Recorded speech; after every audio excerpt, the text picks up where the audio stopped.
Fala aí, galerinha do Dicionário da Química. Eu vou fazer agora uma série de vídeos, vai quebrar um pouquinho essa sequência de química orgânica que eu tô fazendo. Na verdade, são vídeos sobre balanceamento por oxirredução. E eu vou fazer esses vídeos a pedido da Adriane e do Jackson no Instagram do Dicionário da Química. Eles pediram, eu tenho que pedir desculpa pra vocês, porque eu não fiz o vídeo logo na sequência, porque eu tava me preparando pra ir pra Finlândia participar de um congresso do ensino de Química, Física e Biologia. Então me desculpe a demora, tá? Mas na verdade o que eu vou fazer agora são 3 vídeos. E eu acho que eu consigo deixar muito claro para vocês como fazer o balanceamento. Se eu abordar isso em 3 vídeos que eu pensei muito bem, eu fui durante a minha viagem pensando bem em como fazer isso. Então são 3 vídeos que terão os seguintes títulos: por que as pessoas não conseguem fazer balanceamento por oxirredução. Segundo vídeo, como calcular o número de oxidação. E no terceiro vídeo, quais os conceitos e procedimentos básicos para iniciar e finalizar um balanceamento por oxirredução. Então eu só peço que vocês acompanhem aqui na tela do meu computador os vídeos e fica de olho aí que vai ter então essa sequência bacana para vocês, beleza? Então por que as pessoas não conseguem fazer balanceamento por oxirredução? Por 3 motivos: porque elas desconhecem o significado das fórmulas químicas, dos elementos que compõem as fórmulas, inclusive, porque elas desconhecem o conceito de oxirredução, que é a união da oxidação com a redução, e porque elas não sabem o que significa eletronegatividade e como usá-la. Eletronegatividade, ela aumenta de baixo para cima e da esquerda para a direita na tabela periódica. Possivelmente o professor já te falou isso, relacionou isso com o raio atômico e você não entendeu absolutamente nada. Concorda? Acertou, miserável! Mas é o seguinte, o que você pode fazer para simplificar a sua vida? Primeiro, dividir a tabela em blocos. Pega uma tabela periódica aí no exame do Enem, do vestibular, seja lá qual for, divida ela em elementos que são os metais, tá aqui, estão separados aqui, e todos esses aqui que são semimetais e não metais. Põe de outro lado e o hidrogênio, obviamente. Separa bem isso aí. Uma outra coisa importante para você fazer é perceber como se comporta a eletronegatividade de quem interessa, de quem efetivamente é importante no cálculo de inox, que a gente vai ver que tem a ver com balanceamento por oxirredução, que são esses elementos aqui, ó, o flúor, oxigênio, nitrogênio, os demais elementos aqui, contando o hidrogênio e os metais. Repara bem nisso aí, porque isso vai te ajudar muito a entender cálculo de inox e balanceamento por oxirredução.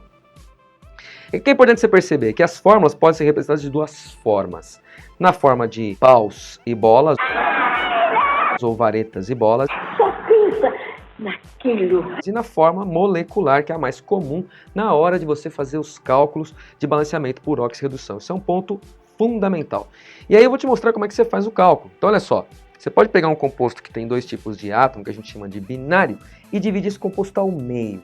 Esse composto é formado por oxigênio, que tem NOx 2-, como tem 4 oxigênios, o total dá 8-.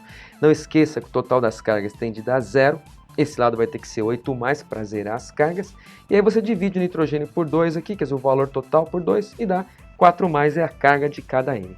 Aí você pode pensar, poxa, mas como é que você sabe as cargas? De onde vem esse negócio? Primeiro, eu usei aqui o conceito de eletronegatividade, e usei também o conceito de famílias, das famílias A.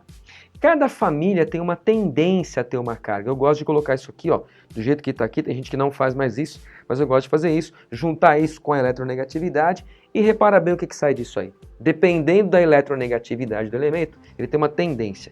Família 1A tende a ser 1+, 2A, 2+, e assim por diante, como a gente tem aqui, até a 7A, que pode ser 1-.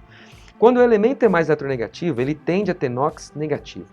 Quando o elemento é mais eletropositivo, ou seja, menos eletronegativo, ele tende a ter NOx positivo. E é dessa jogada aqui que saiu o cálculo do NOx, como você viu anteriormente, que resultou nisso, mas eu vou fazer uma aula só disso, não se preocupe. Agora olha só, vamos fazer um cálculo quando a gente tem o oxigênio junto com o flúor. E a gente tem um problema aí. Por quê? O flúor é da família 7A. O oxigênio é da família 6A. O flúor é mais eletronegativo que o oxigênio. Dividindo o composto ao meio, eu terei flúor com NOx 1-, que é aquela tendência que a gente viu anteriormente.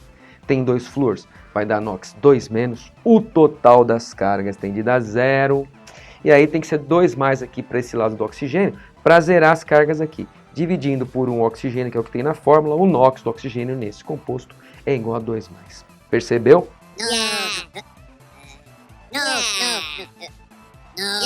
Isso que você tem que ficar bastante de olho. Vai ter uma aula só de NOx para falar disso, relaxa aí.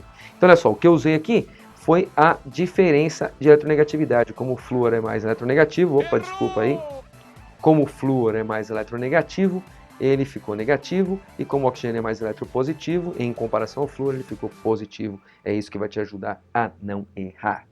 Muito bem, olha só. Conceito importante de oxirredução. A oxirredução ela é a união da oxidação com a redução. E a redução é o ganho de elétrons. Quando uma espécie química ganha elétrons, ela diminui o NOx porque o elétron é carga negativa. E a oxidação é a liberação, a doação de elétrons. Quando uma espécie química perde elétrons, ela fica positiva. Isso é muito, muito importante para você guardar.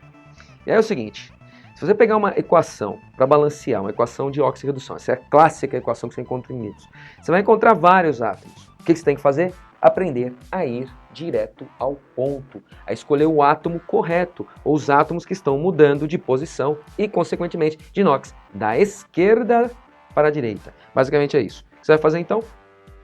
Ver aqui, por exemplo, crômio está no meio de um composto e nesse lado o crômio está à esquerda dos átomos de cloro. Isso significa que deve ter havido uma mudança no NOx. Você já pode separar ele logo de cara. Beleza, o cloro está sozinho aqui, só átomos de cloro, mas à esquerda ele está junto com o hidrogênio. Isso denota também uma mudançazinha de NOx aí importante. Outra coisa importante é calcular o NOx. Isso vai ter uma aula só para isso, eu vou mostrar como é que você faz isso. Mas aqui o NOx do crômio é 6+, e nesse outro composto o NOx do crômio é 3+. Do mesmo jeito que você vai ver aqui que o NOx da substância simples cloro é 0, tem um porquê disso eu vou explicar depois, e o NOx do cloro aqui é 1-. Muito bem, o que nós temos aqui? Ó? Nós temos um fator muito importante para pensar aí. O que aconteceu com o NOx do crômio, da esquerda para a direita. E esse NOx sofreu uma redução. Com 3 elétrons envolvidos, de 6 para 3+, houve um ganho de 3 elétrons, uma redução de 3+ na carga. E do cloro à esquerda para o cloro à direita, nós temos um fenômeno de oxidação com um elétron envolvido.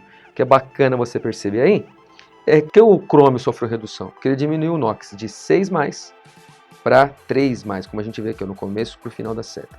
E por que o cloro sofreu oxidação? Porque ele aumentou o NOx de 1- para 0. Basicamente é isso, galera. É isso aí, galera. Então qual é a grande jogada? Seguir passo a passo tudo isso aí que foi dito, você vai ter os conceitos básicos para você começar a fazer balanceamento por oxirredução. Na sequência agora, um vídeo de como se calcula NOx.